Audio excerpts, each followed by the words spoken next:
Yüksek Danışma Kurulu Başkanı Sayın Hilmi Ünsal'a sözü bırakıyorum.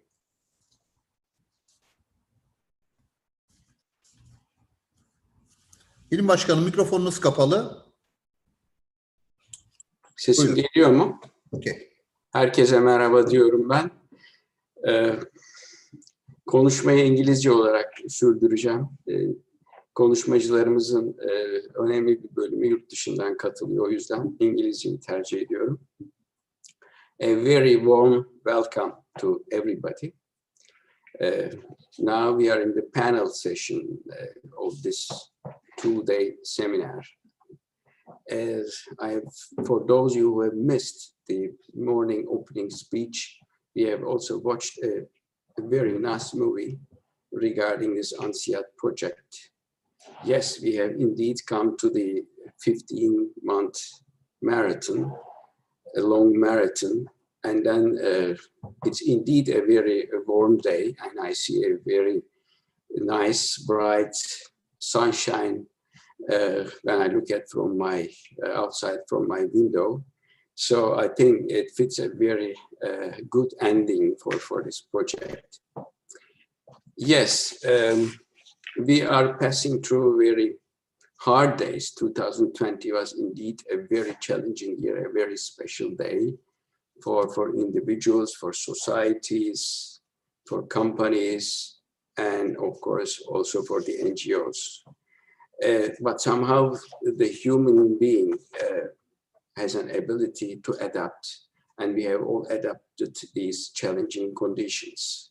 So even on these hard times, we have seen that ANSIAD and his project partners, of course, have achieved a great deal of success, and we came to the end of this, on the end of this project. We have made many things, even on the internet environment. And then at last, in the past 1 or 2 weeks, we've seen wonderful examples of entrepreneurial programs on hackathons and boot camps and a whole bunch of other things. So to make this wonderful activities to make an end, then we are going to make a panel today. The panel will be the role of civil society entrepreneurship ecosystem. So now I want to share my screen. Okay.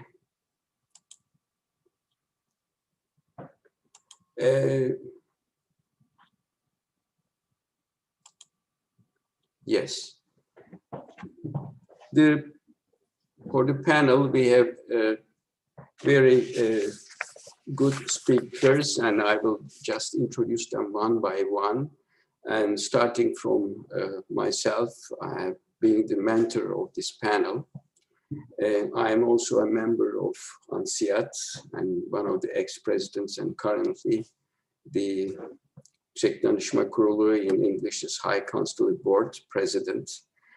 So it will be a great pleasure for me to become the mentor of this panel. And to continue,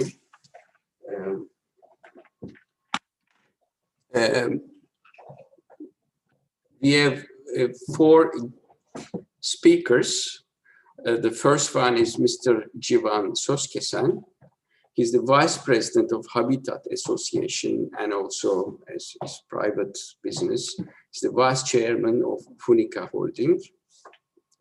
He will speak about how does NGOs in Turkey contribute to the entrepreneurship ecosystem and what kind of challenges exist. And we have Mr. Tommaso Cosentino from Joint Association and Seeds Network. He's one of the project partners for this project. And he will speak about the international civil society networks and collaborationism in the field of entrepreneurship. And then we have Mr. Arda Batu from TürkConfed, Turkish Enterprise and Business Confederation. Mr. Arda Batu is the General Secretary of Türk Confed, and he will speak about importance of EU-Turkey dialogue from the perspective of business NGOs. And finally, we have Mr. İsmail Haznedar, who is the ex-2015 JCI World President and currently the GAIN Global founder. And he will speak about the importance of supporting young entrepreneurship by civil society. Unfortunately, the ambassador, Mr. Nicholas Mayer-Landrut, who is the head of EU delegation to Turkey, is unable to join this panel. He had some last-minute changes in his program. He had to join by another program asked by the Turkish presidency. So that's why, unfortunately, he's not able to join. So we have these 4 guest speakers and about normally 1.5 hours of time. So I will give the word one by one for each speaker. And in the meantime, you can ask some questions in the Q&A part.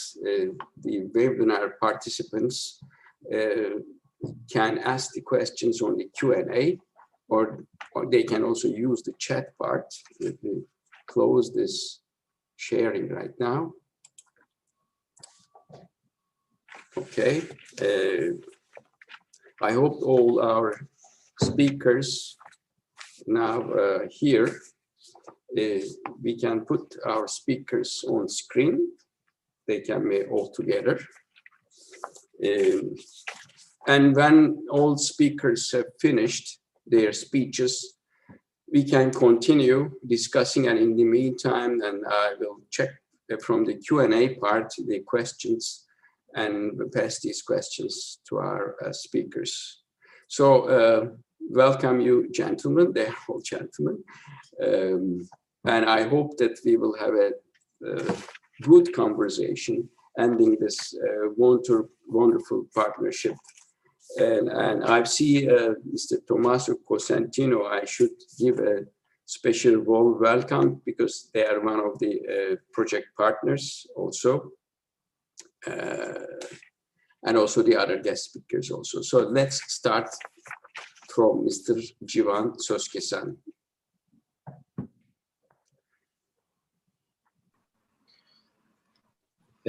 Thank you so much for the invitation. I will continue my speech in Turkish. Herkese merhabalar. Tekrardan ANSİAD Derneği'ne ve ortak paydaşlara bu projedeki çok teşekkür ederiz. Bizler ANSİAD Derneği olarak 25 yılı aşkın süredir özellikle sürdürülebilir kalkınma amaçları doğrultusunda faaliyet gösteren ve değişim ve gelişimin öncüsü binlerce gönüllümüzle birlikte girişimcilik, inovasyon, dijital dönüşüm gibi farklı konularda farklı birey ve toplulukların hayatlarına dokunan bir derneğiz. Ve bundan sonra da yaklaşık her dilden, her kültürden, her bölgeden gencimize dokunmaya devam edeceğiz. Bugüne kadar 2 milyondan fazla kişiye ve gence dokunup bu konularda onları bilinçlendirmeye ve farkındalıklarını arttırmaya çalıştık. Tabii ki Türkiye'deki STK'lar ve girişimcilik ekosistemine katkıları çok önemli bir konu. Ve biz de ANSİAD Derneği olarak Türkiye'de çok önemli STK'larla işbirliği içerisindeyiz. Birçok iş ortağımız var. Dolayısıyla da nasıl katkı STK'lar sağlıyor girişimcilik ekosistemine, bunu bu STK'larla yaptığımız işbirlikleri doğrultusundaki projelerimiz üzerinden sizlere aktarmaya çalışacağım. Örnek olarak başlarsak eğer kadınlarımızdan kadın girişimciliğini artırmak üzere STK olarak Türkiye Odalar ve Borsalar Birliği ile bir çalışmamız olmuştu. Yine Coca-Cola'nın destek vermiş olduğu. Burada 30 tane kadın girişimcinin özellikle restoran açma ve yeme içme sektörüne yönelik projelerine destek vererek hem onların lezzetlerinin tanıtılması, hem görünürlük faaliyetlerinin artması, hem de sosyoekonomik güçlerin artırılmasına yönelik çalışmalar yaptık, gerçekleştirdik. İkincisi yine yaptığımız önemli şeylerden bir tanesi yine STK olarak Türkiye Odalar Borsa Birliği ve çatı örgüt Avrupa'daki ICC ile birlikte gerçekleştirdiğimiz Facebook İstasyon Bölgesel Topluluk Merkezleri projesi oldu. Facebook İstasyon konusu özellikle girişimcilik ekosisteminin geliştirilmesinde önemli bir proje. Çünkü 2018 yılında Facebook Habitat Derneği olarak Deloitte ile birlikte sınırları aşan Türkiye raporu hazırlandı ve bu rapora göre Türkiye'de 1.700.000 KOBİ satış ve reklam amaçlı olarak Facebook kanallarını kullanıyor. Ve bu oran da internet üzerinden yapılan ticaretin %55'ine denk geliyor. Ve bu yolda elde edilen kazanç 15 milyar 300 milyon Türk lirası ve sağlanan istihdam da 209 bin kişi. Dolayısıyla hem bu hobilerimizin dijitalleşmesini artırmak hem de girişimcilik alanında farkındalık uyandırmak amacıyla TOP gibi önemli bir STK ile bir araya gelerek Türkiye'de 12 ilde bölgesel topluluk merkezi açma kararı aldık ilk etapta. Hatta bununla ilgili Antalya'da da bir projemiz olacak. Antalya içerisinde de yine uzun zamandan bir partnerimiz olan ANSİAD ve Antalya Ticaret ve Sanayi Odası birlikte 2021 yılında açmayı planlıyoruz. Özellikle toplum ve girişimcilerin dijital dünyada büyümeleri için gereksinim duydukları kaynaklara erişim, beceri ve yetkinliklerini geliştirmelerine yönelik çok önemli bir proje ve girişimcilik ekosistemine de ciddi katkı sağlayacak. Bunun dışında yine farklı bir şey olarak Amerika'da MIT ve Boston Bilim Müzesi tarafından 1993 yılında kurulan Clubhouse Network isimli yapay zeka okulunu Türkiye ile tanıştırdık. Burada da STK olarak hem Vodafone Vakfı'yla hem üniversite olarak bir Amerikan bir üniversitesi, MIT Üniversitesi ile ve Türkiye'den de İstanbul Teknik Üniversitesi ile bir işbirliğine gittik. Ve ilk yapay zeka okulunu Clubhouse Network adıyla, Amerika'daki adıyla açmış olduk. Bu da çok önemli çünkü hatırlarsanız geçtiğimiz Davos zirvesinde en önemli konuların başında büyük veri ve yapay zeka geliyordu. Dolayısıyla özellikle 14-17 yaş arasındaki genç girişimci potansiyeline uygun girişimcilere yapay zeka kavramı nedir? Dijital dönüşüm, Endüstri 4.0, R dili, Python dili gibi veya yapay zeka uygulamaları gibi birçok konuda onları eğitmek, beceri ve yetkinlik kazandırmak. Ve bunun öncesinde de Yarını Kodlayanlar proje kapsamında yine genç girişimci olacak olan adaylara kodlama eğitimleri verdiriyoruz. Önümüzdeki bir yıl içinde 81 ilde 100 bin gencimize kodlama eğitimi verme hedeflerimizden bir tanesi. Yine dünyada öne çıkan konulardan bir tanesi dijital ödeme sistemleri ve temassız ekonomi. Özellikle pandemiyle beraber dünya temassız ekonomiye doğru gitmekte. Bizler de özellikle temassız ekonomi ve dijital ödeme sistemlerinin aklımıza gelince kripto paralar geliyor ama altında yatan blockchain teknolojiyi genç girişimcilere tanıtmak ve şimdiden bu konuda farkındalığı arttırmak amacıyla Bahçeşehir Üniversitesi işbirliğiyle Türkiye'nin ilk blockchain okulunu İstanbul'da açmıştık. Yine bu okulu farklı illere yaygınlaştırarak bu konuda bilinci ve farkındalığı arttırmak istiyoruz. Ve yine Habitat Derneği olarak Cisco Network Akademi'nin bölgesel kurumuyuz. Ve bu konuda da özellikle ağ yönetimi ve bilgi teknoloji konusunda yine farklı STK'larla işbirliklerimiz oluyor. Tüm bu girişimcilik ekosistemine toplu olarak nasıl yardımcı olabiliriz, nasıl bunları bir araya getirebiliriz diye düşünürken yine Habitat Derneği Sekreteriyası'nda Gen Türkiye'yi kurduk. Burada da Türkiye'nin en önde gelen STK ve çatı örgütleriyle birlikte işbirliği yapıyoruz. Özellikle Türkonfet, Türkiye Reçler Meclisi, Türkiye Odalar ve Borsalar Birliği, KAGİDER gibi önemli STK ve kurum ile birlikte Türkiye'deki girişimciliğin arttırılmasına yönelik ve Türk girişimcisiyle global girişimci arasında bir köprü oluşturmak üzere Gen Türkiye'yi kurduk. Burada da yine 18 Aralık'ta açılış lansmanımız olacak ve dediğim gibi burada da birçok STK, Türkiye'nin en büyük STK'ları ve önde gelen kurumları ile birlikte girişimcilik ekosistemine katkı sağlamayı hedefliyoruz. Özellikle bu etkinlikleri yaparken karşılaştığımız zorluklar Türkiye'deki teknolojik cihazların az olması oluyor. Çünkü birçok etkinlik düzenliyoruz. Online, özellikle pandemi döneminde çok kişinin akıllı telefonu ya da tableti veya bilgisayarı olmayabiliyor, Anadolu'da özellikle. Onun dışında dijitalleşmeden uzak olabiliyorlar. Dijital kanalları uygun kullanmayabiliyorlar. Veya girişimcilik konusunda farkındalık hala daha bazı kesimlerde yeterli değil ve beceri ve yetkinlikler konusunda da daha eksik var. Dolayısıyla bizler aslında yapmış olduğumuz Gen Türkiye gibi büyük yapılarla veya Clubhouse Network gibi yapay zeka okuluyla, blockchain okuluyla, Facebook istasyonunun bölgesel topluluk merkezleriyle, Cisco Network Akademi ile ve birçok projeyle aslında bu noktadaki hem gençlerin dijitalleşmeye yakınlaşmasını ve bu konuda farkındalık uyandırmayı, hem beceri ve etkinliklerinde 21. yüzyıla uygun bir şekilde gelişmesine yönelik katkıda bulunuyoruz. Özellikle farkındalığı arttırmak konusunda yine genç girişimciler kurullarında ciddi bir çaba sarf etmiştik. Hatta burada da sloganlarımız vardı. İşte normalde hani Türkiye'de şey vardır. Hani gene icat çıkarma lafı vardı. Onu biz icat çıkar olarak değiştirmiştik. Ya da özellikle kadın girişimcilere yönelik hani elin hamuruyla erkek işine karışma sözü vardı. Biz onu değiştirerek elinin hamuruyla erkek işine karışa değiştirdik. Yani bu şekilde de bir farkındalık, bir kültür oluşturmaya çalıştık. Ve geldiğimiz noktada da tüm bu çalışmaları da Gen Türkiye çatısı altında birleştirmek ve Türkiye'nin en büyük STK'ları işbirliğiyle bu zorlukları aşarak Türkiye'de girişimciliği arttırmak, farkındalığı arttırmak ve ekosistemi de büyütmek istiyoruz. Dediğim gibi biz 25 yıldır özellikle toplumsal dönüşüm ve bilişim odaklı çalışan bir derneğiz ve bugüne kadar birçok partnerimizle uluslararası STK, örgüt ve birçok kurum ile işbirliği yaptık.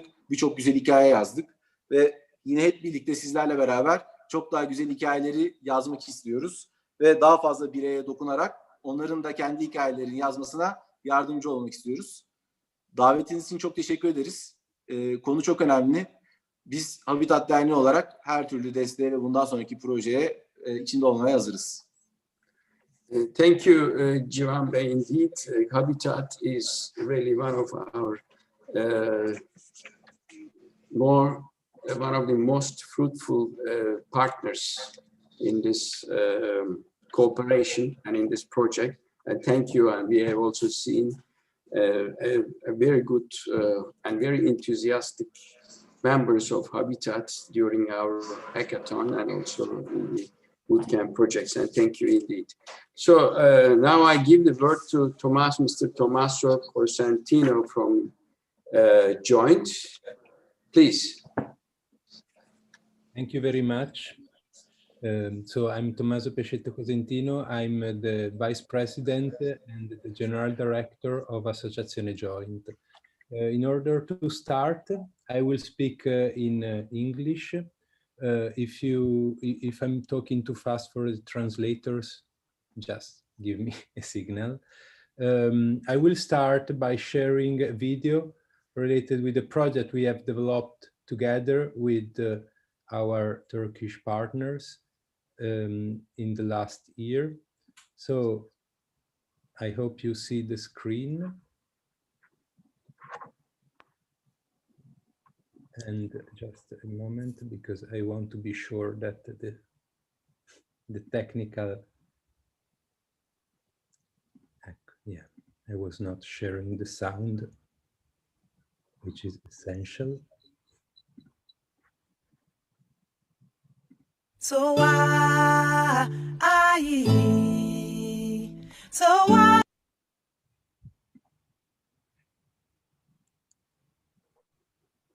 sorry, there has been some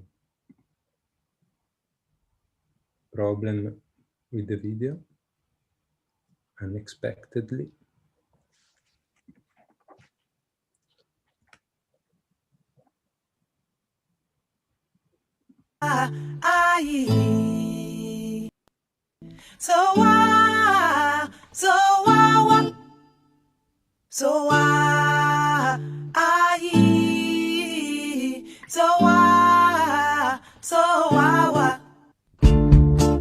This exchange program gives you opportunity first to have an intense intercultural learning experience, learning about the concepts like what is social enterprise, what is enterprise, how an enterprise can be a social enterprise, and also skills and also knowledge to deal with the problems in terms of transferring solutions as a kind of social business.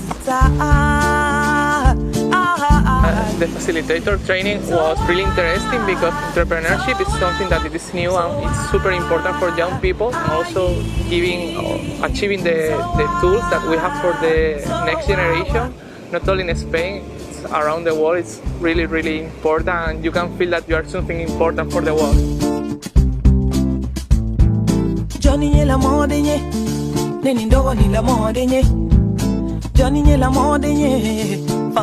Na realização desses projetos a nível local, que são projetos internacionais, mas que trazem grande visibilidade para os projetos locais, o apoio de stakeholders, organizações que nós visitamos, são extremamente importantes na direção que os projetos a nível local tomam.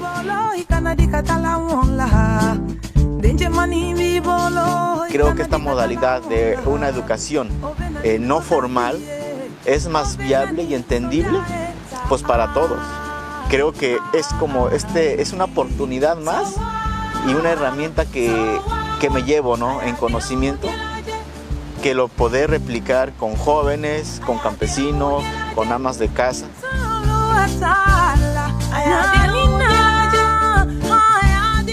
People that we are training, they really have fun, but though they learn a lot, so that we believe in that they will be passing this information to their peers, and then maybe that they will inspire other young people, and then it's like a multiplier effect.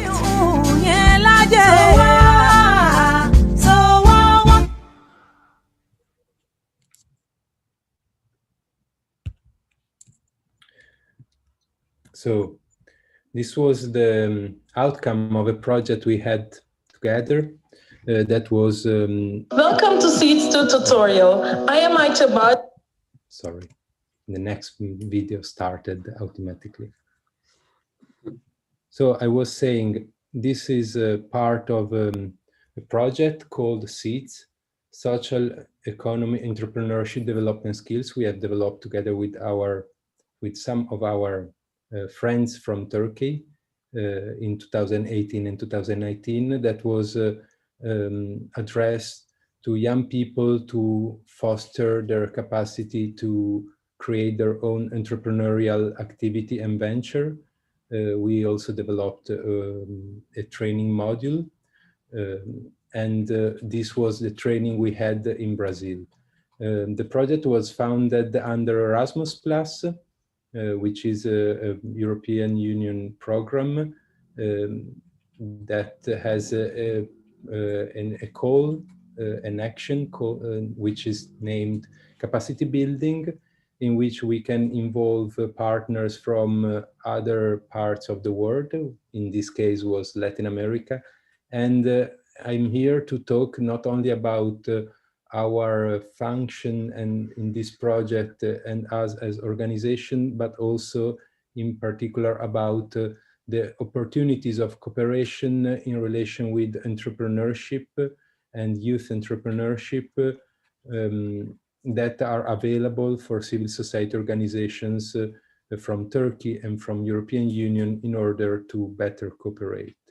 And this is related with the previous speech, which is the need of sources, of resources, and the capacity to attract these resources to implement the activities. Because without this, it's very hard to run the business, as you surely know. Few words first about myself. I work in this field since 2007, and I've been working in the youth field and in the entrepreneurial field from then. And I'm the founder of also the GLOR Network, which is an umbrella organization we are establishing together with the Turkish civil society organizations, and the founder of the network SEATS, which count on partners in Turkey, in Europe, and in Latin America, which was a follow-up of this project I was presenting here. So, Associazione Joint is especially active in youth entrepreneurship and youth empowerment and on networking. We do also created the Italian network of European volunteering called RIVE, and the informal network of the organization with over 250 members from Europe, Turkey, and the rest of the world. So this is to underline the fact that we believe that the networking and the cooperation is essential. Surely we are not as powerful as other umbrella organizations that have branches all over the world, as one was presented previously. But we still believe that the cooperation between civil society organizations is essential, especially to work on activities which really have an innovation element that is essential, so that the exchange can really bring a great improvement for the partners involved.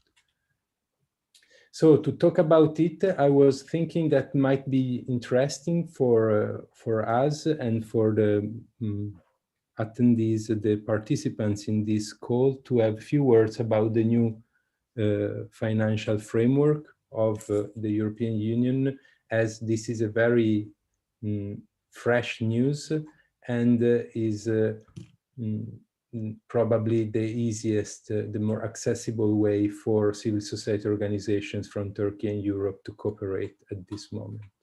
As you probably know, the multi-annual financial framework had been approved 3 days ago. And this is the overall budget. In particular, I will focus on Erasmus Plus program, but in the presentation there are also information about all the other programs, and I will share the presentation in the end of this event. As you can see, there are many programs available.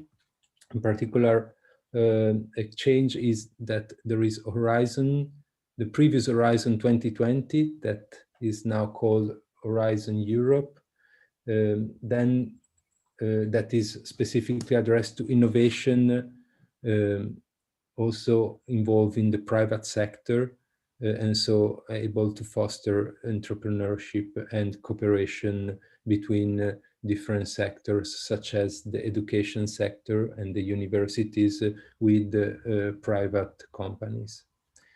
The next one is LIFE, which is about environment and environmental innovation, which can also be related with entrepreneurship, obviously, as private companies are very relevant in this program. Then there is a new program which is Rights and Values, which used to be 2 previous programs. One was Europe for Citizens and the other was REC, that joined together.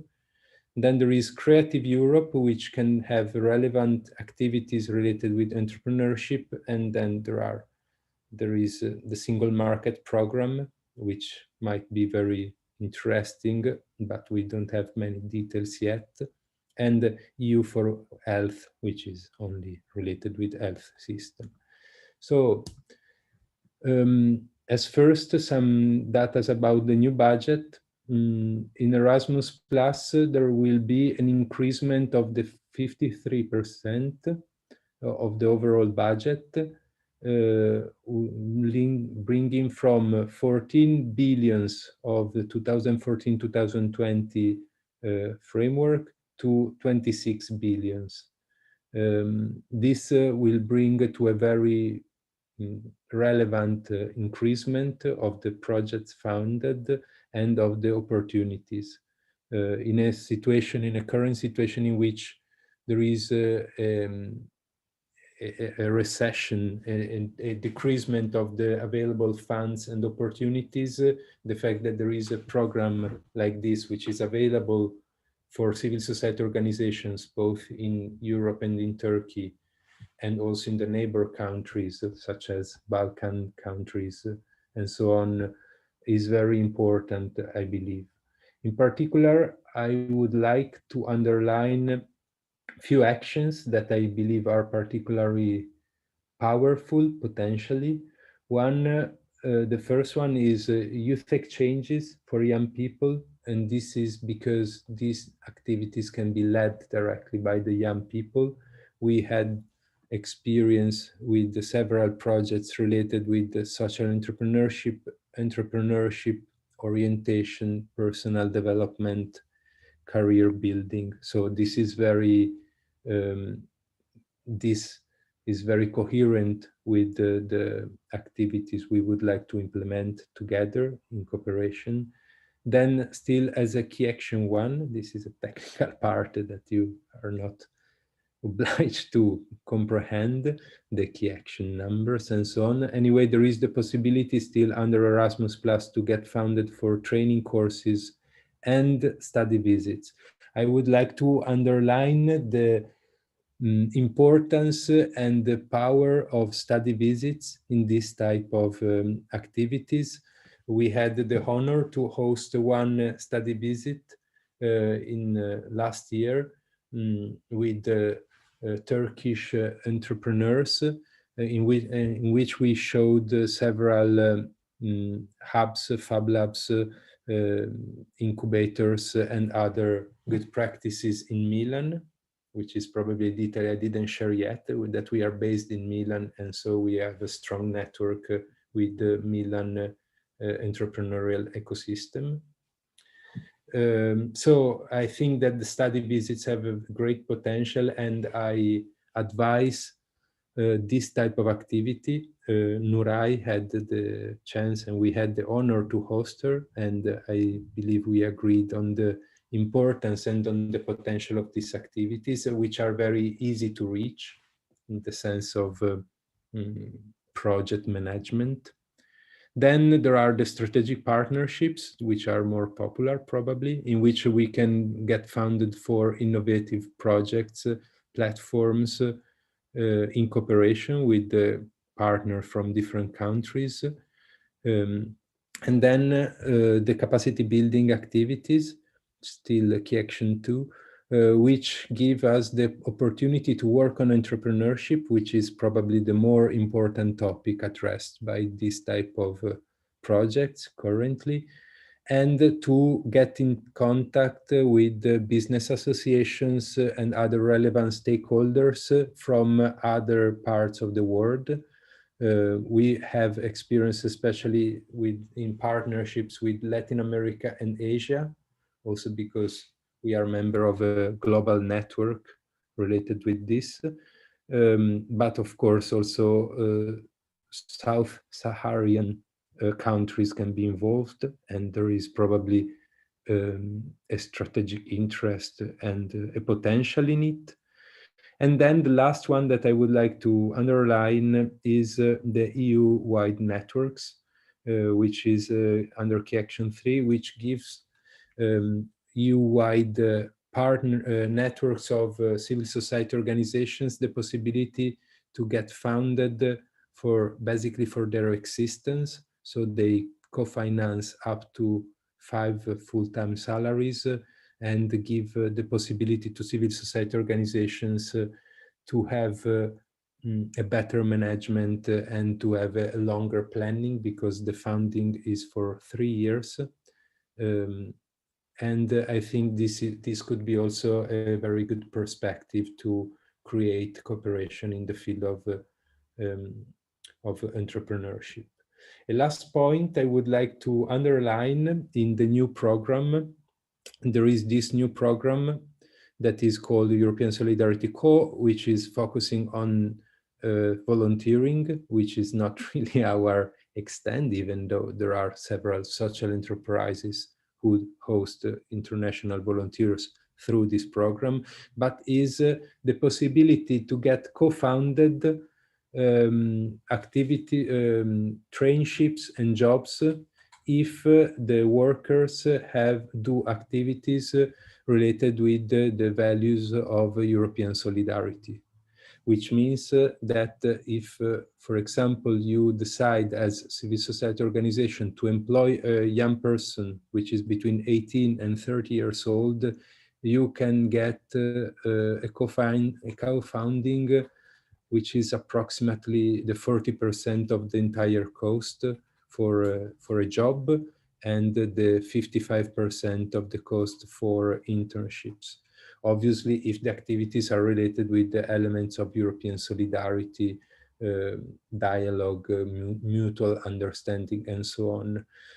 We are, as joint, probably the more active organization in Europe in this type of activity, and we believe there is a huge potential for organizations like the ones in this seminar to apply for this type of funding. And we also do coordinate other civil society organizations who do it, and this is a work that can be centralized by a coordinating organization, for example, ANSIAD, or other umbrella organizations for their members. And I believe this has a good potential for organizations interested in entrepreneurship and youth. Because you can involve young people with lower cost, and because you can implement with the economical support activities for young people. Then I think I would say my presentation is over. If you have any question, please ask me. I will share the presentation in the end. And thank you very much for inviting us. It was really a great honor for Joint to be part of this project and of the events of the last month too. Okay, thank you, Tommaso, for this presentation and news. And after each speaker, then we will have a joint session, and probably we can exchange some ideas. And also, if there are any Q&A questions from the participants, then I will also direct to you. But I heard, Tommaso, a lot from my colleagues who have already visited to Italy. So I hope I had an opportunity when this pandemic is over to meet you somewhere in Italy or in Turkey, hopefully. And he has given really important information about this last budget, 2021-2027. It's rather important and exciting news that they have increased alone the Erasmus project by 53% to 26 billion euros. That means a great opportunity for all NGOs in Turkey already existing. So we have already done some good examples. Why not for the other examples? So I will now give the word to Arda Bey, Mr. Arda Batu, the Secretary General of Türk Confed, and he will speak about the importance of EU-Turkey dialogue from the perspective of business NGOs. Thank you. Teşekkür ederim İlmi Bey. Ben Türkçe başlayacağım, sonra İngilizceye döneceğim. Sonra belki tekrar Türkçe'ye dönerim. Hedef kitlesine göre dil seçmeye gayret edeceğim. Çünkü Türk başlar, yabancılar yani ulusalda bilinen bir kurum ama yabancı dostlarımız belki aşina değildir TÜRKONFED'e. O yüzden TÜRKONFED kısmını İngilizce anlatacağım. Çok teşekkür ederim nazik davetinize. Burada olmak benim için büyük bir şeref ve büyük bir keyif. AB projelerine özellikle ilgi duyan ve her sene birden çok AB projesi tasarlayan ve uygulayan bir sivil toplum örgütü olarak değerli üyemiz ANSİAD'ın da bu yolda güçlü ilerlediğini görmek çok mutluluk edici. Videolardan da gördük ve hissettik zannediyorum. Bu tarz programlar sadece kendi dikeyinde, yani bu girişimcilik olabilir veyahut da atıyorum sinema, tiyatro olabilir, engelliler olabilir. Yani hangi alanda olursa olsun o alanın çok ötesinde faydaları olduğunu hep söylüyoruz. Kültürel anlamda, cultural diplomacy dediğimiz kültürel diplomasi alanında ve biraz sonra birazcık daha detaylı konuşacağımız diyalog anlamında. Yani diyalog dediğimiz şey insanlar, bireyler arasında ve toplumlar arasında çok kilit bir göreve sahip ve diyaloğun yoksun olduğu durumlarda bireylerin, toplumların, ülkelerin başına neler geldiğini hepimiz gördük, yaşadık. O yüzden öyle karanlık günlerin önüne geçmek için bu Civil Society Dialogue programın önemini tekrar altını çiziyorum ve teşekkür ediyorum. Şimdi ben İngilizceye dönüyorum. I'll be switching to English because our audience who is joining from abroad, our foreign audience, I'd like them to hear TÜRKONFED in English. I think it'll be more efficient. Turkish Enterprise and Business Confederation is an independent and voluntary business confederation. I'll briefly talk about the structure, but more importantly, I'll dwell on the main areas of focus and activities of TÜRKONFED, which will also touch on the main topic of today. That is entrepreneurship, but beyond that, dialogue. We are an umbrella organization. As the name infers, our confederation, Turkish Enterprise and Business Confederation, shortly TÜRKONFED. We are composed of of exactly 30 federations, and underneath these 30 federations, we have 273 business associations. So the confederation, the federations, and the associations underneath compose the confederation. So as you can imagine, it's a large-scale operation. It's a large-scale enterprise. We have representation all over Turkey and beyond Turkey. We also have a platform called TÜRKONFED International, which exists in close to 20 countries, most of which are in Europe, Balkans and Central Asia. And then within the structure, of course, very important information is that we have a representative office in Brussels. And that tells you about the importance the business community gives to the Turkish-EU dialogue and to Turkish-EU relations. And by the way, our representative Zeynep Hanım is among us today, among the audience.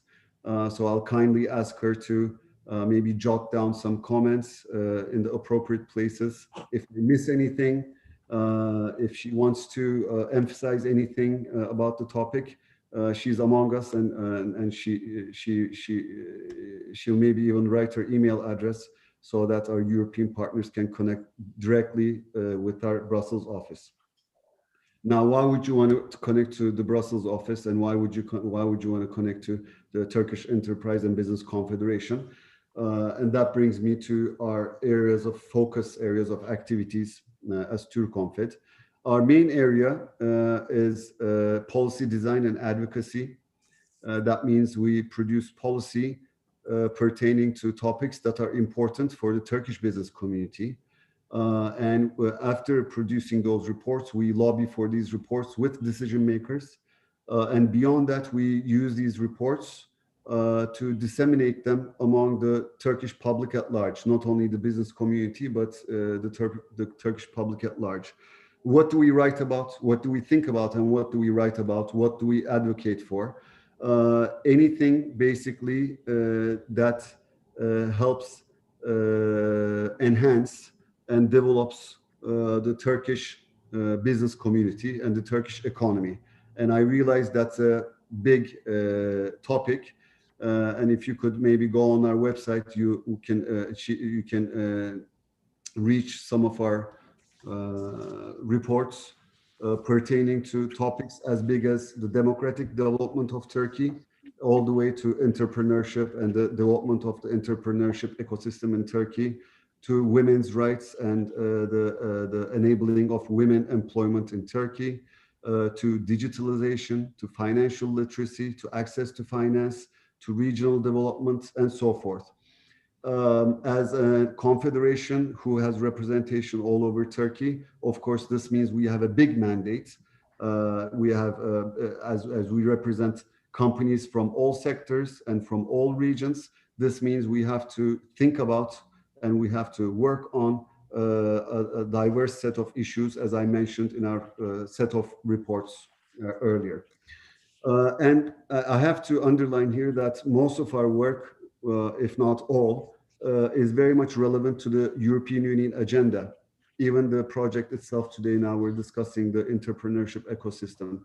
When we talk about the democratic development, when we talk about the women's issues and women entrepreneurship, digitalization, when we talk about security issues, common security issues, when we talk about the migration issues, when we talk about, for instance, the customs unions issues, the modernization of customs union issues.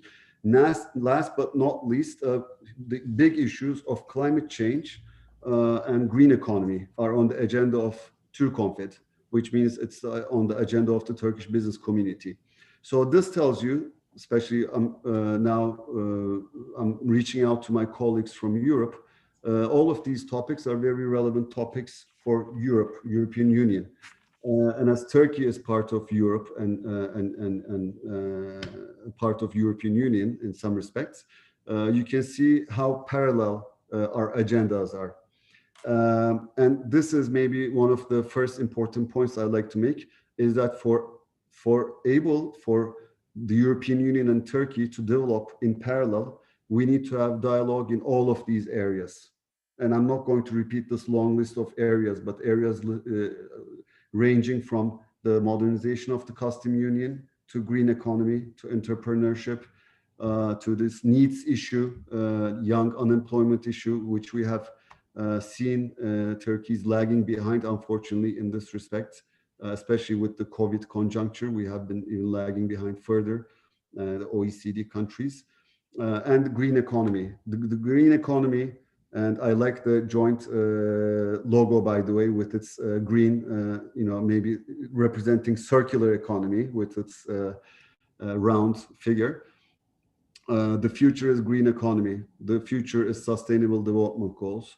And unless we jointly and in strong dialogue with the European Union discuss these issues together, the future is going to be a dark place. So this is maybe one of my first messages to you today.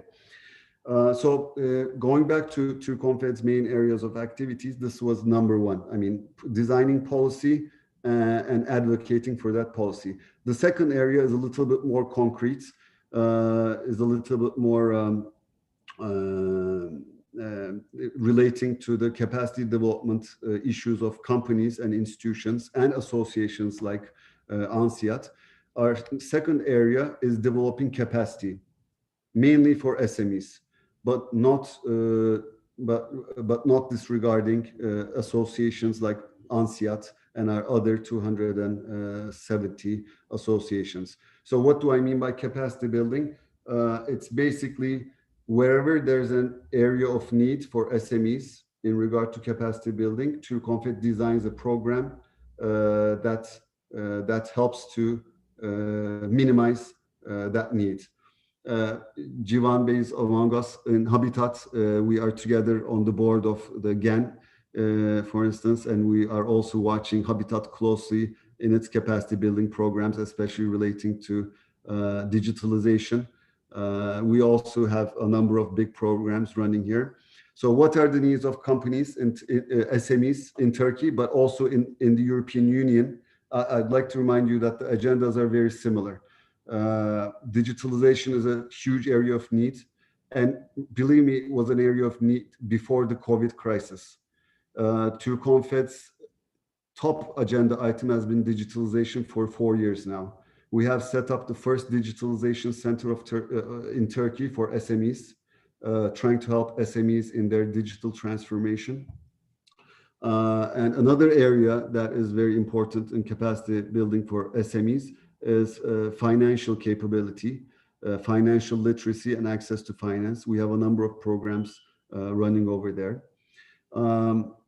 And the list goes on. So basically, when we talk about TÜRKONFED, one area of focus is advocacy, and the other area is capacity building and capacity development. And again, it's a long list of programs that we have been designing and running now. I might as well continue in English, Hilmi Bey. No? Okay, because I'm going to now, I'm moving to my second area after. So it is 15:21, and I will give a word also to Ismail Bey later on, if you just wrap up a little bit, and then finally maybe we can make a final roundup for all of us. Just okay, I'll keep it short. I'll keep it very short. Then I'll leave more for the Q&A session. But I mean, the real question here is, why is the Turkish business community interested in the Turkish-EU dialogue, right? And I think the question also goes for the EU. Why should EU be interested in dialogue with Turkey? I'll speak strictly from a business perspective, because that's the question. As a business NGO, why do you think this perspective is important? I'll just give you the figures over there that I think will enlighten you. In 2019, Turkey's exports to the EU was $88 billion. That is the total. That is half of the total exports of Turkey globally. So the half of Turkey's total exports go to the EU. So this is a figure that I think is tells you on why the business community thinks the Turkish-EU dialogue is important, just economically, of course. Second figure is again 2019 figures. The total imports. Hold on, let me check those figures. Yes, so the total imports of Turkey, among the total imports of Turkey, 36% of the imports come from the EU. So, I mean, we are basically, to just say it plainly, we are very strong trade partners. But the whole EU concept and the whole EU, if you remember, you know, after especially World War II, the idea was through economic relations. We also need to found political relations, cultural relations, individual relations, and so forth. So we have already this very fundamental relations of economics, and on top of this, we have to strengthen our relations in all other respects. And as a business community, of course, we value the economic relations, but beyond the economic relations, we as a Turkish business NGO would like to voice our opinion not only to the Turkish business, but also our counterparts in EU, which is you, my dear colleagues from Europe, which is that you also need to tell your business community and your decision makers that dialogue with Turkey is incremental, is Turkey for not only the economic relations, but also for the security relations and for a better world and for a peaceful coexistence in this geography, which is not very pleasant lately, unfortunately. So this is my main message from here in Istanbul to you, to Antalya and to Italy and above. Thank you very much. Thank you, Arda Bey. The last messages are, I suppose, is especially very strong. And I saw Tommaso is nodding his head. So he's completely giving the impression that he has the same spirit. And yeah, TÜRKONFED is very important roof organization for all Turkish business NGOs. And I see over the years that it is really progressing very, very well. And no wonder why. I see a very energetic young Secretary General. I'm kind of lucky today that I'm amongst 4 energetic young people. So I am really honored just being a moderator today. So I give the final word to Mr. before, of course, making a joint session altogether, to Mr. Ismail Haznedar. Mr. Haznedar Ismail Bey is the 2015 JCI World President, and he's the founder of Gain Global. Please. Thank you very much, Hilmi Bey. I thank you for your energy and opportunity as well. It's our honor and pleasure to be here with in a panel where you are moderating, as well as with a great panelist, outstanding panelist. It's my pleasure. I will talk during this session, will share my experience as well as the opportunities that NGO and organization provides to a young person or a young entrepreneur, and how as an NGO supports this journey. As an example, as a member of Junior Chamber International, I had the opportunity to join the organization in year 2008, and finally to represent worldwide this federation globally, traveling to more than 100 countries, and to lead the organization as a president in 2015. So it was a leadership journey from local level that started in Istanbul, and later on represented Junior Chamber International in Turkey in year 2010, and finally to represent the organization in 2015 worldwide. I will focus more on the support side of civil society to young entrepreneurs. Why we talk about young entrepreneurs? Due that our focus is between 18 to 40. Comparably, we would not say it's a junior side, but still we may keep the young generation in this age limits between 18 to 40. According new World Health Organization definition, I think the young definition is up to 65, I believe. So if you are between 18 and 65, still you are in a group of young people with a new definition. The motto of the organization is developing leaders for changing world. So this is a strategic plan motto that we had starting from 2015 to focus on changing world, as well as to create opportunities where young people can develop themselves throughout this journey and find opportunities to strengthen their capabilities in order to be ready. Entrepreneurship is a crucial skill set for all our members, due that the challenge that worldwide we face needs and requires initiatives as well as ownership of the challenge. And we see that these main skill sets are the skill sets of an entrepreneur, to take the ownership, to accept the challenge, and to move forward to find a solution for a problem, or to bring your innovative ideas in order to create solution for the challenge that we face. But we see that not everyone is an entrepreneur during this journey. So therefore, the main focus and concept was more on the leadership side, due that the entrepreneurship skill sets is applicable in different areas. Therefore, when we decided for the motto, we didn't say it, developing entrepreneurs for changing world. We say developing leaders. Due that the entrepreneurship skill sets we see today can be applied as an entrepreneur in your business, but also can be applied within a corporation as a intracorporate entrepreneur or intracorporate entrepreneur, or can be also applicable in civil society as an entrepreneur who takes the ownership and leads the challenge during this journey.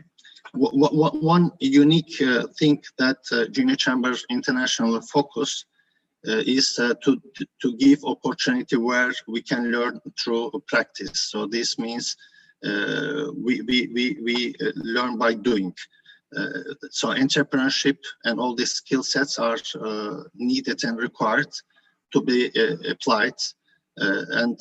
From local level till international level, there are programs from 1 year till 10 years leadership journey, where you can practice with 4 main frames. One is the business world, where you can work on your business skills. The other one is civil society community side, where you can develop your community skills.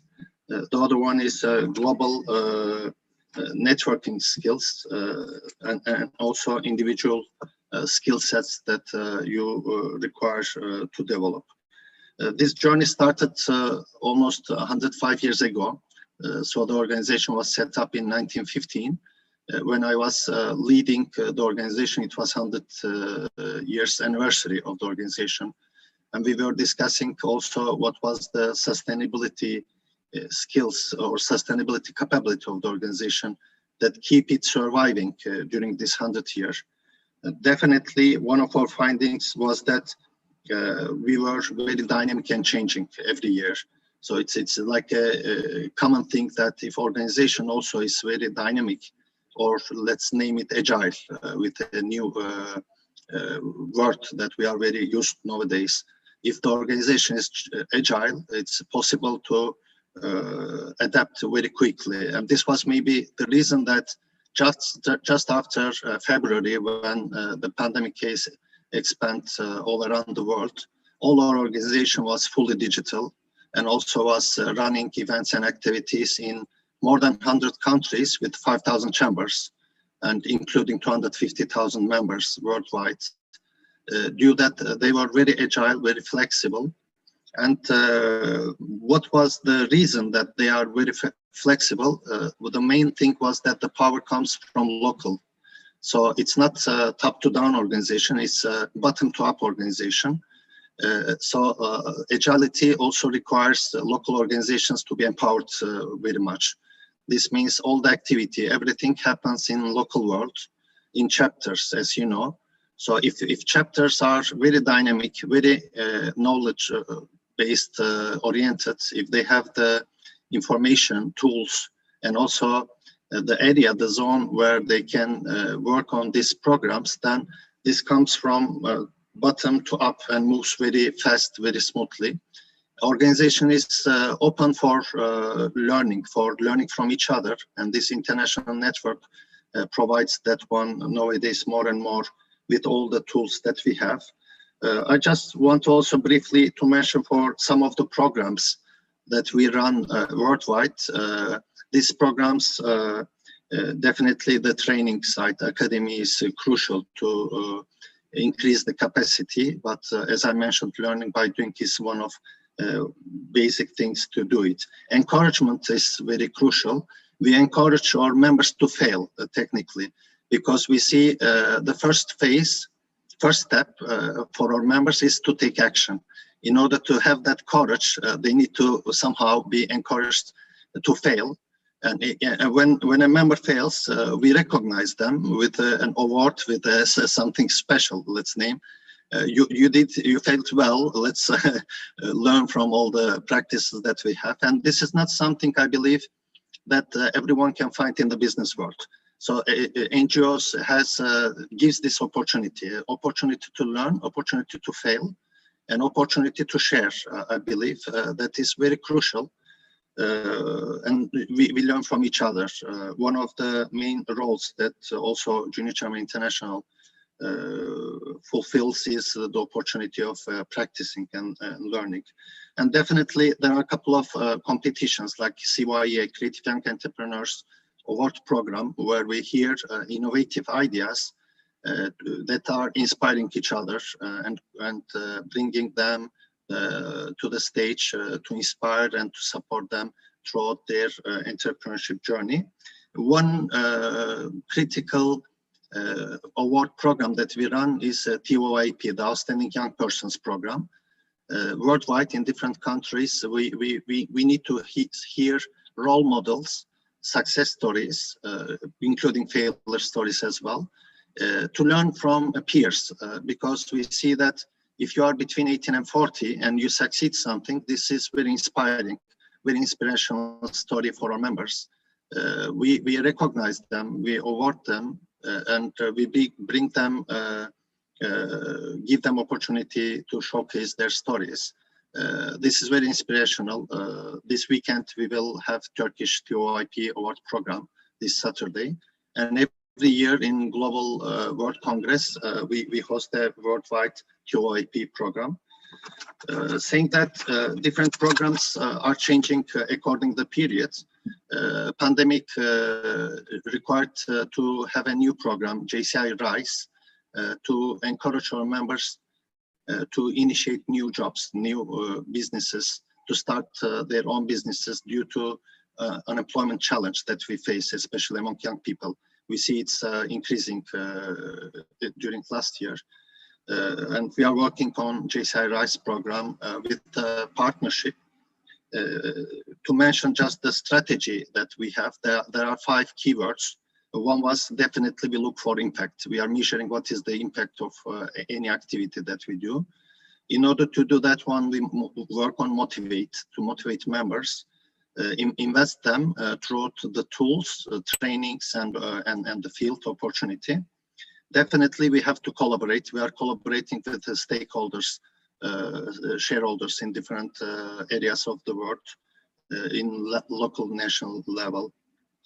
And definitely we connect them. We see that connecting members has a huge leverage opportunity. Helps a lot. Nowadays, the digital tools helps to leverage that worldwide federation. It's a worldwide federation of young leaders and entrepreneurs. 5,000 chambers from different cities brings a lot of power to help on developing. So my final words will be about the mission of the organization, how this NGO supported development. The mission was provide development opportunity that empower young people to create positive change. So there are 3 main messages. One is we have to provide development opportunity. This means young people, if they have opportunity to practice, to do what actually we are telling to do, this is great. Second, we have to empower them, definitely. If we are empowering young people, then it's an organization led by young people, so they work and move forward. And definitely it should be positive change oriented. We are very focused on sustainable development goals, global goals as well, to look forward about bringing solution for global challenge. And we have different like-minded partners globally as well as locally. I thank you once more for the opportunity. It's a really great learning experience. I congratulate also for finalizing the project, moving smoothly till that point. Thank you very much. Thank you, Ismail Bey. Also to you, Junior Chamber International, 105 years old and very experienced old organization. People from 18 to 40, and I believe after 40, as he explained, then they will still be able to give service to the same. Definitely, as mentors, seniors.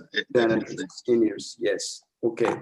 So now we have about some minutes, about 20 more minutes. In the meantime, I will look for any questions from the participants. But you can open your microphones if you wish, and we can make a, let's kind of a joint session, okay, in this last 20 minutes. Well, let me check first on the, I see, okay, from Mrs. Ayça Bağcı, she's asking, one of the problems of entrepreneurs, I think she meant especially the young entrepreneurs, is the finance, okay? And we have this cost gap organization as classical. What else, she asks, other than this cost gap, these NGOs can do about it? Okay, that's one question. And I just also trying to translate.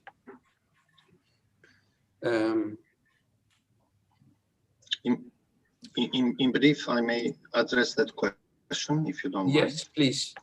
Go ahead. Yeah, my contribution will be two sides. One is regarding Gain Global. So Gain Global is focused more on angel investment side and early stage investments. We see that angel investment is a great tool for startups, definitely, but it's not wide as JCI is. So if you are available in 5,000 cities, and worldwide, the biggest angel network does not exist more than 50 cities. So there is a huge gap of angel investment. Same applies in Turkey. In Turkey, we have angel networks in big cities mainly. Hopefully, it will be increasing. So we require definitely to spread this concept, this mentality, to invest individually. And second thing is crowdsourcing, I believe. If there is an organization like ours, active in 100 countries with 250,000 members, if there is a great idea and if it's shareable with a trust, so the trust is very crucial in crowdsourcing, then a dollar investment per member means 250,000 investment or to source funds possibly. I believe NGOs may play crucial roles bringing crowd together or bringing investment training or inspiration to, let's say, investors or businessmen, because businessmen's minds should shift to a startup investment mind, most probably, will be a good opportunity. These are two sources that I quickly may share. Okay, thank you. And perhaps I can ask one question for all panelists in general from their own perspectives. They can maybe just give me some feedback about this. Well, we are, as almost all panelists, have stressed the importance of digitalization,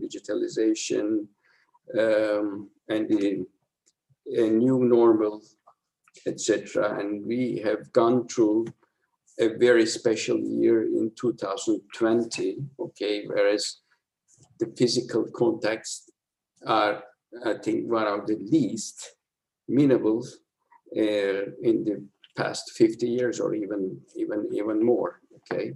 So when this period goes beyond, and what kind of world that we will expect, there is a paradigm shift, okay, in any case, from the industry 4.0s and smart factories, digitalization, big data, etc. Now we have sort of experienced a very special year, okay? And when this thing over, what kind of world that you are expecting, especially for the cross-relational, cross relations between NGOs, okay? So when it is over, that you think that this period, yes, we have made such and such pluses, and what is your expectation afterwards?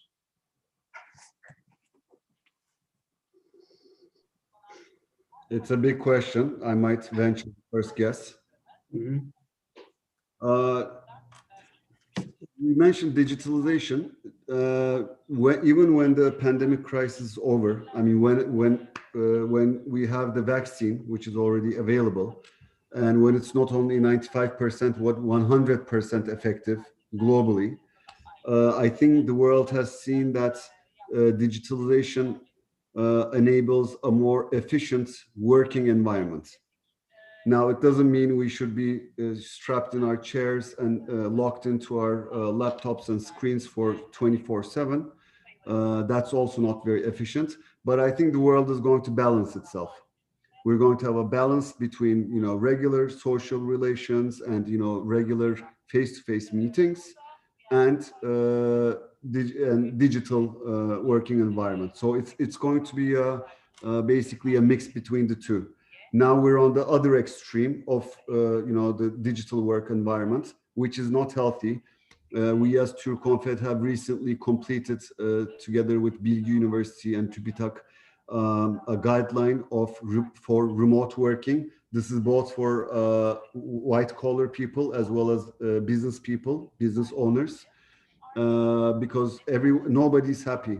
Nobody's happy nowadays. Nobody's happy on sitting on your, my kitchen is over there and my door's over there. My doorbell is ringing with cargo. The kids are around with their schoolwork and everything. It's too much. So we need to have a balance between the regular office environment and the remote environment. So my answer simply is that will the new normal fade away? Will the new normal disappear once we have the vaccine? The answer is no. But we're going to have a balanced work environment versus a home environment. That's my short answer. But there are many other answers to this big question. I mean, the social impact, the political impact, and so forth. My small contribution to this question will be also to address the question of Nurayat regarding working together.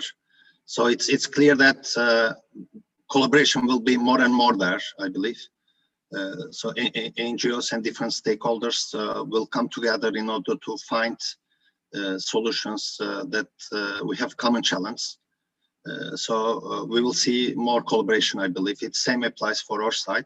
This year, during World Congress of Junior German International, JSI signed worldwide further collaborations. I believe it will be increasing and it will be a good way of sharing knowledge, resources, experiences.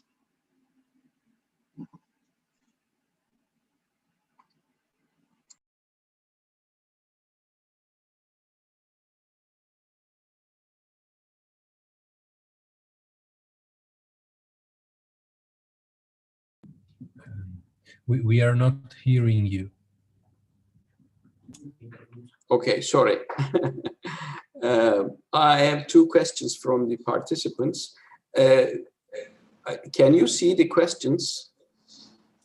Okay, but I think the attendees do not see it. So I will read these two questions and you can ask in the way that, because I think for all panelists. From Zeynep Güç, she is asking, appreciated all your speech, and what about empowerment of young people? Any attempt to come up with group initiatives and get funding credits? Who wants to answer this question? Maybe Tommaso? Mm-hmm.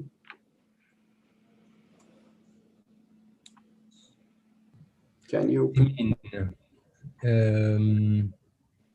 This is one of the things we do the most in our organization. So I'm not sure from where to start to describe. This is the second project we do together with ANSIAD, always on the topic of social and youth entrepreneurship and tackling topics such as impact development and incubators and youth entrepreneurship. And we never cooperated directly with the other speakers of this panel, but we did somehow through the partnership with ANSIAD. And we are surely open, as I guess also the other speakers, to cooperate further, not only within us, but also with the participants of this conference. Okay, thank you. I think it's one of the purpose also of this final panel, okay, to bring as much as together all these NGOs, because basically, especially on the young side of NGOs, then I see many good examples. Habitat is there, and JCL is there, Turkofet is there, and now, of course, the Joint is there. So there are, I believe, many opportunities, possibilities for further cooperation. Another question is that from Mrs. Nuray Atsan, the results of the study we conducted for ANSIAD show the importance of organizations working on youth entrepreneurship to develop comprehensive activities with more stakeholders rather than individual activities. Would you agree? I think we all agree. Have your institutions had joint activities before? Cihan Bey, would you like to answer this question? Because Habitat is already a very good example. Exactly. In Habitat, actually, we do not do so much individual activities. Mostly, we do activities with other institutions, and mostly our activities like joint activities. So this is very important because, as Ismail and Arda said in their speech, collaboration and teamwork is very important. So you can be more visible in your activities. So the other questions from Rana, she asked what can be done to make this more coordinated. So for example, GEN Global Entrepreneurship Network Turkey is one of the example. In this example, for example, we like Turkofet team, Turkish Exports Organization, Türkiye Odalar ve Borsalar Birliği, and other institutions, we all come together and make the activities about entrepreneurship all together. So GEN Turkey is one of the example to be work all together, and this it will be much more coordinated. Thank you. And since the whole audience could not see, you referred to that Rana Hanım's question, but I should also read it. So it's kind of a little self-critic maybe, or a critic. NGOs find a lot of work in different branches, but these are still messy and not visible enough. What can be done to make this more coordinated? I think it's a good question you referred, but my suggestion is maybe a few more feedback, because this is a very good point in my opinion. Maybe. And I want to ask something. Yes. I want to add one more thing. Now in Turkey, I mean in world, the money that waits in negative interest is 16.3 trillion. I'm sorry, 16.3 trillion US dollars. So with coordinated activities all together, we can do much more better things in entrepreneurship ecosystem, and we can get more money from that big budget. Thank you. I may address this question in terms of JCI's practice, Junior Chamber International practice. One is that definitely projects comes from local level, but it requires a coordination in strategic level. So the strategy, what is the mission, where we go, what is our 5 years plan, still applies there. It's a good guidance. So coordination helps in that terms. Second thing, regarding visibility, we have a intra-organization award program and recognition program. Different chapters have different projects, and they are all in our project gallery. So there is a digital world where every chapter can submit as well as search for projects run in different cities for common challenge. It's a good best practice. Second thing is we open for award program. There are subgroups, for example, award program for sustainability, for women entrepreneurship, this kind of subgroups. It's inter-organization, and chapters just apply with their programs and projects there. And this brings more recognition as well as best practice sharing sessions where we can learn from each other. These are applicable and easy, I believe, nowadays that may spread to different areas. Thank you for, these are very good suggestions. We are coming slowly to the end. We will finish the panel at 4 o'clock, after 1.5 hours. So before closing, and I should first remind you that for all attendees, that for the next session there is another link, so you should go with that link. So before forgetting that, please allow me to remind you this thing. There will be a short break, and afterwards you can continue with that link. So in the last few minutes, I can still give a word this very last question. This very last question. So maybe with a few minutes, could Tommaso make some contribution to the very end, or would you like to just a few contributions? In relation with the last point? Yes.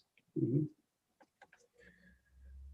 I can say that our experience is also similar. There are lots of activities and lots of initiatives that are coming up and are different to be followed, and that there are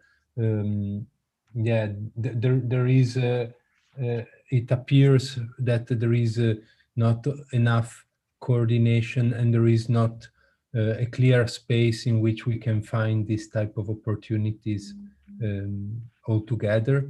So, for example, from our side, we have created a couple of websites and platforms in order to promote opportunities that try to gather this type of informations. I believe that it's an effort that we should try to coordinate together to create common spaces in which we can give organic information to the other organizations and to the beneficiaries, because at the moment everything is very jeopardized on the internet, for example, in terms of informations.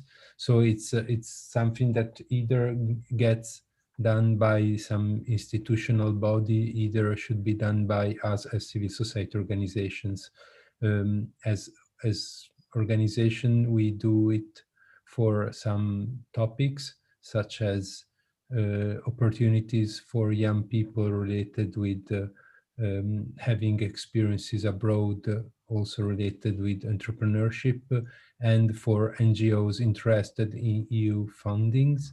But I believe that this should be a model that should be applied at different levels by different stakeholders. And for this, I think that the networking approach is essential, because it's very hard otherwise for beneficiaries or organizations to go and check every, for example, organization website, every publication and so on, if there is not an effort to gather them. Okay, and thank you for that too. I think so we have some good homework for our next studies, bringing this for different organization all together, so that it will be in a more orderly manner. It will be one of the tasks for the future. So let's close the panel towards this direction. But before closing, I'd like to thank you once again for all panelists, Civan Bey, Tommaso, Arda Bey, and Ismail Bey, and of course the ANSIAD once again. And don't forget, and after 5 minutes for the other participants, attendees, after 5 minutes of break, there will be small group workshops and with another link. Okay. And thank you very much. Thank you very much. I wish you a very nice day.